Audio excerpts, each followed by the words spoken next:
And Deputy Speaker, if you would allow me, I would like to take this chance to recognise my local schools across Bean and let them know that the Albanese Labor government has their back. We have great schools across Bean, underpinned by dedicated and caring principals, educators and staff, and supported by volunteers and P&Cs. And look, whilst it's a little overdue, I wish to welcome back all the local schools in Bean for the 2026 school year. To my local schools, a new school year brings fresh opportunities along with new challenges, and your ongoing commitment to creating a safe, inclusive and engaging environment for students is truly valued. It's a busy time of year for parents, particularly in Term 1, as they worry about setting up their children for the new year with stationery, uniforms and restarting the school lunches and routine. But the good news is the Albanese Labor government is giving parents one less thing to worry about, making sure all schools will be fully funded no matter where you live. Deputy Speaker, this increase in funding represents an extra $16.5 billion over the next decade and an extra $49 billion in the decade after that, meaning millions of extra dollars being invested in schools, teachers, educators and students right across Bean. This is the biggest new investment in public schools by any Australian government, and it will ensure that students get the best start to schooling, not just across local schools in Bean, but right across the country. Deputy Speaker, just over in Whitlam, not only a great Prime Minister, but one of our newest suburbs in Bean, last month the Albanese and ACT governments announced that they have reached a historic agreement delivering $10 million through the $1 billion Building Early Education Fund to deliver more not-for-profit early learning at the Whitlam School in Canberra. This Albanese Labor government funding will go towards building a new early childhood education and care service at the new Whitlam School, delivering 130 new early childhood education and care places for families in 2028. This is a crucial investment being provided in the fastest growing area of our community, and I wish to thank the Federal Health Minister and the ACT Deputy Chief Minister Yvette Berry MLA for this investment. It again highlights the importance of having two strong, united Labor governments working together for our community.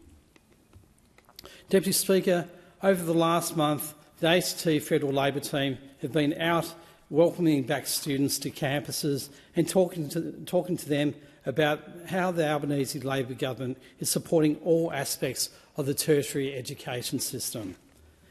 Labor promised to cut student debt, and now the Albanese Labor government is delivering. Australians with student debt, including HECS Help, VET and TAFE loans, will see a 20% reduction. No application, no forms, just real cost of living relief. We have made free TAFE permanent, opening the door to secure work for more young people right across my community. And at the same time, we've increased the HECS and Help loan repayment threshold, so students get to keep more of what they earn before repayments kick in. We are paying students on prac for key degrees such as nursing, midwifery and social work so that they're able to complete their training without those extra economic stresses. Deputy Speaker, I enjoyed being at the Australian National University recently to directly speak with students about how these changes will help ensure that they not only have access to a quality education and the opportunities that that provides, but how they can do so without having to stress about the expenses that can too often be incurred receiving that education.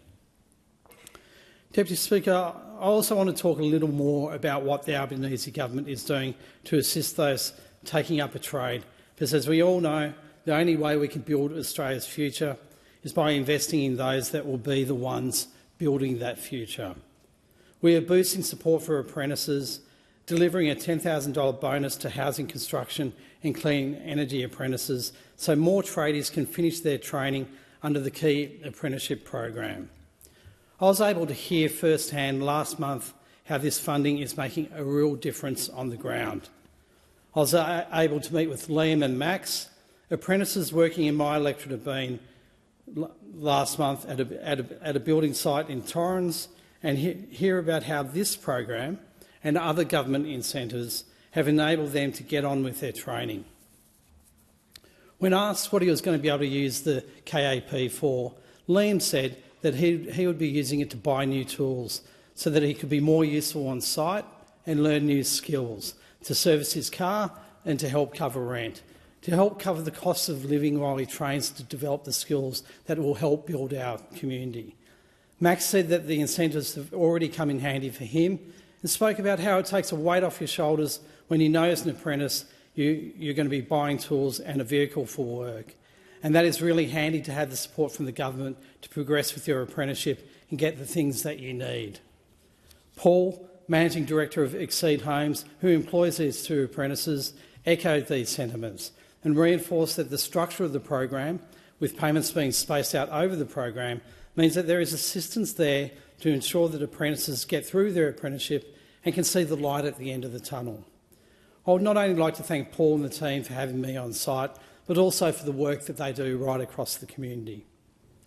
Deputy Speaker, there is always a lot of talk about government funding in an abstract sense, with huge figures discussed at a national scale.